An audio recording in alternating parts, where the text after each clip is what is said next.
আসসালামু আলাইকুম। বাংলাদেশ দ্বিতীয়বার স্বাধীন হওয়ার পরে এটা আমার প্রথম ব্লগ। সবাইকে বিজয় দিবসের শুভেচ্ছা, অনেক অনেক অভিনন্দন। অনেক দিন ধরেই আমি কোনো ব্লগ শেয়ার করছি না। দীর্ঘ 15 দিন কির মধ্য দিয়ে যে কাটিয়েছি বলে বোঝাতে পারবো না। তবে সব খারাপের মধ্যে ভালো যেটা হয়েছে, আমরা স্বাধীন হয়েছি। বাংলাদেশে যখন কোটা সংস্কার আন্দোলন শুরু হয়েছিল তখন তো একটানা প্রায় 8-10 দিন নেট ছিল না। এরপরে তো ওয়াইফাই দিয়েছিল, নেট তাও দিচ্ছিল না। তো ভিডিওটা আমার অনেক আগে থেকেই করা ছিল। তারপর মন মানসিকতা একটু ভালো ছিল না, বিশ্বাস করেন ভিডিও আপলোড করার মতো মানসিকতায় ছিলাম না।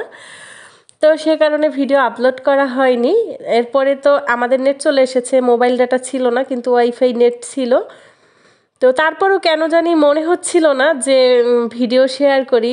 দেশের পরিস্থিতি যে রকমের ছিল, যেই পরিস্থিতির মধ্যে দিয়ে আমরা গিয়েছি, সব সময়ই আর কি মনের মধ্যে একটা আতঙ্ক নিয়ে বেঁচেছি যে কখন কি হয়, কখন কি হয়। আমাদের এই যে তাজা তাজা প্রাণগুলো মুহূর্তের মধ্যেই শেষ হয়ে যায়। পরিস্থিতি দেখার পরে আমরা একদম থমকে ছিলাম।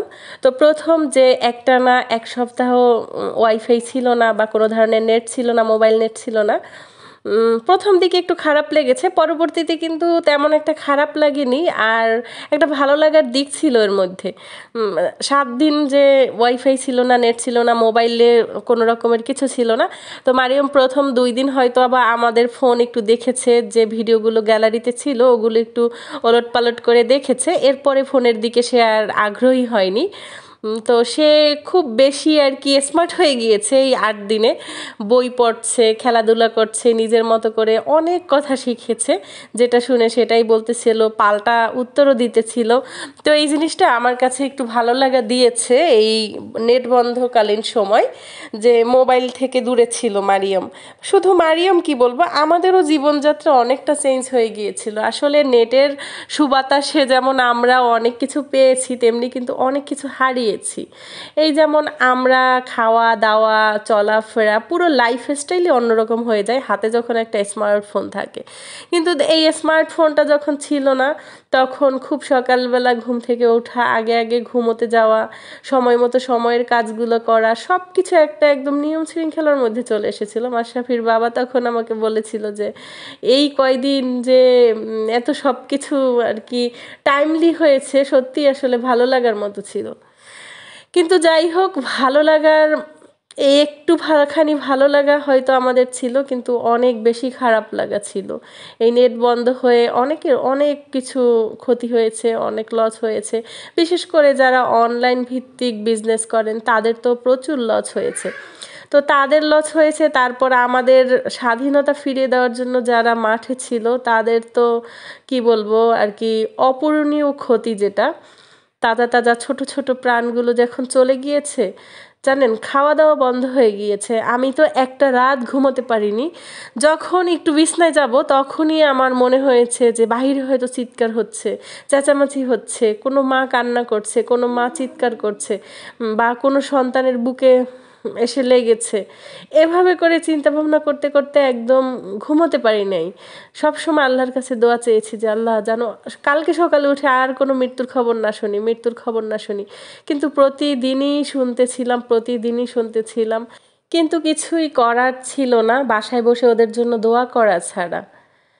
বিশ্বাস করেন, ছোটবেলা থেকে স্বাধীনতার গল্প শুনেছি দাদা দাদি চাচা চাচির কাছে, যে স্বাধীনতার সময়টা কী রকমের ছিল।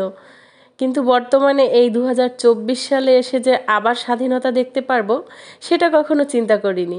যে আমরা নতুন করে আবার স্বাধীনতা পাবো বা স্বাধীন একটা বাংলাদেশ পাবো।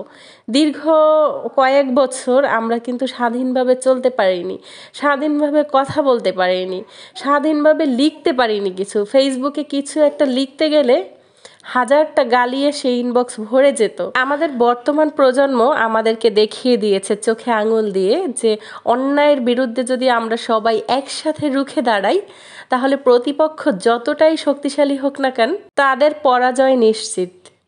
আজ থেকে কিছুদিন আগে যখন কোটা সংস্কার আইনের বিরুদ্ধে সবাই রুখে দাঁড়িয়েছিল, আন্দোলন করতেছিল, তখন কিন্তু আমি তাদের পক্ষেই কথা বলেছি সব সময়। আমার শ্বশুর যেহেতু একজন মুক্তিযোদ্ধা, আমি চুপ করে থাকতে পারতাম, কারণ সুবিধা তো আমারই আসতো, কিন্তু এর পক্ষে আমি কখনোই ছিলাম না। দেখেন, আমার শ্বশুর একজন মুক্তিযোদ্ধা, সে যুদ্ধ করে স্বাধীন করেছে, তো তার সন্তান হিসেবে আমার হাজব্যান্ড বা তার ভাইয়েরা একটু সুবিধা ভোগ করেছে যে বাবার অর্জনে তারা একটু সেই অর্জনের ব্যবহার করেছে, কিন্তু এর পরবর্তী প্রজন্ম মানে আমার সন্তানরা, তাদের তো এখানে কোনো অবদান নাই। তাহলে কেন তারা এই এই জিনিসটার সুবিধা ভোগ করবে? আর এরপরে হাজার হাজার মেধাবী শিক্ষার্থী, যাদের বাবা কৃষক বা যাদের বাবা আরও ছোট কাজ করে, তাদের সন্তানদের কি বড় পজিশনে যাওয়ার অধিকার নাই? না, তাদের কোটা নাই বলে তারা যেতে পারবে না। তো এটা আসলে ছিল একটা অযৌক্তিক জিনিস, যেটা নিয়ে আসলে আমাদের বর্তমান প্রজন্ম প্রথম আন্দোলন শুরু করেছিল। তারপর তাদের সাথে যেটা হয়েছে সেটা তো সবাই আমরা কম বেশি জানি। তো সারা বাংলাদেশ সেটা জানি, কম বেশি না, সারা বাংলাদেশ আমরা জানি। তো যেটা হয়েছে সেটা স্বৈরাচারের বিরুদ্ধে একটা পতন হয়েছে, ইতিহাসের একটা নতুন অধ্যায় যোগ হয়েছে। তবে এই স্বাধীনতা দিতে গিয়ে যারা প্রাণ দিয়েছে তাদেরকে আমরা শ্রদ্ধার সাথে স্মরণ করব সারা জীবন, কারণ তাদের ত্যাগের বিনিময়েই আবার স্বাধীনতাটা আমরা পেয়েছি। তবে বিশ্বাস করেন, চোখ বন্ধ করলেই আমার কানে ভাসে, পানি লাগবে কারো, পানি পানি। তো এই পানির কথাটা আমি এখনও ভুলতে পারি না।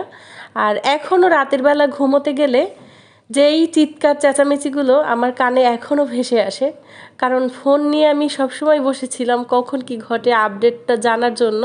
এসব নিয়ে আপনাদের ভাইয়ের মধ্যে আর আমার মধ্যে মাঝে মধ্যে ছোটোখাটো ফাইটও ঘটেছে, কারণ সে আমাকে অনেক বকাবকি করেছে, সারাদিন ফোন নিয়ে কি দরকার, এত চিন্তা করার কি দরকার, এত টেনশন করার কি দরকার, আমি একা নাকি টেনশন করি, আর কেউ টেনশন করে না। তো এসব বিষয় নিয়ে ছোটোখাটো ঝগড়াও হয়েছে। তবে যেদিন 5 তারিখ ছিল ওই দিন সকাল টাইমটায় নেট ছিল, 11টার পর একদম দুপুর 2টা পর্যন্ত নেট বন্ধ ছিল। তখন এই 11টা থেকে দুপুর 2টা পর্যন্ত আমার এতটা খারাপ পরিস্থিতি কেটেছে, জানি না আমি কিভাবে কি রান্না করছি। আমি মারিয়ামকে খাওয়াতেও ভুলে গিয়েছি, আমার হাত পা কাঁপতেছিল। ওদিকে আমার মার কাছে আমি একটু ফোন করে জানতে চেয়েছিলাম যে কি হয়েছে, যেহেতু আমার আরেকটা বোন নাসরিন, ও ছিল আন্দোলনকারীদের সাথে, তো জানার জন্য যে কি হচ্ছে বা কি। তো আমার মা লিটারেলি একদম কান্না শুরু করেছে যে কি হবে, কত মায়ের বুক খালি হবে, এ বলে কান্না শুরু করে দিয়েছে। তো আমার মায়ের কান্নার পর আমি নিজেও কান্না করে দিয়েছি, তো এত বেশি কান্না করেছি। এরপর যখন দেখলাম যে 2টায় কারেন্ট এসেছে, এই নেট এসেছে এবং সব কিছু পরিস্থিতি ভালো, ওরা 144 ধারাও ভাঙতে পেরেছে, তখন এত খুশি লাগতেছিল যে আমি সেই খুশিতে, আমার সারাদিনের তো খাওয়া দাওয়া ছিলই না, রাতের বেলা আমি রাতের খাবার খেয়েছি ভোর 4টায়। নতুন একটা স্বাধীনতা পেয়ে আপনাদের কি অনুভূতি অবশ্যই কমেন্টের মাধ্যমে জানাবেন। আমার তো সব কিছুই ভীষণ ভীষণ রকমের ভালো লেগেছে। তবে কালকে বিজয়ের পর সারা বাংলাদেশে যেটা ঘটেছে সেটা মোটেই কাম্য নয়, সেটা মোটেই চাই না। আমরা কোনো সংঘাত চাই না, কোনো কিছু চাই না, চাই সুন্দর একটা বাংলাদেশ। আর লাস্টে একটা সত্যি কথা বলি, শেখ হাসিনা যখন পালিয়ে গিয়েছে সেই দৃশ্যটা যখন দেখেছি, সত্যি আমি অনেক ইমোশনাল হয়ে গিয়েছি, আমার অনেক খারাপ লেগেছিল, একটু কষ্ট লেগেছিল যে একটা মানুষ সারা বাংলাদেশটাকে যেমন একদম কি বলবো বোবা বানিয়ে দিয়েছিল, কেউ কথা বলার সাহস পায়নি, সেই মানুষটা এভাবে চোরের মতো অসহায়ের মতো পালিয়ে যাবে, এটা আসলে কাম্য ছিল না। হ্যাঁ চেয়েছিলাম সে পদত্যাগ করুক, কিন্তু যে সে এভাবে চোরের মতো পালিয়ে যাবে সেটা আসলে চিন্তা ভাবনাই ছিল না। ওই সময়টা অনেক ইমোশনাল হয়ে গিয়েছিলাম, খারাপ লাগছিল। ওই ভিডিওটা যখনই চোখের সামনে আসে খারাপ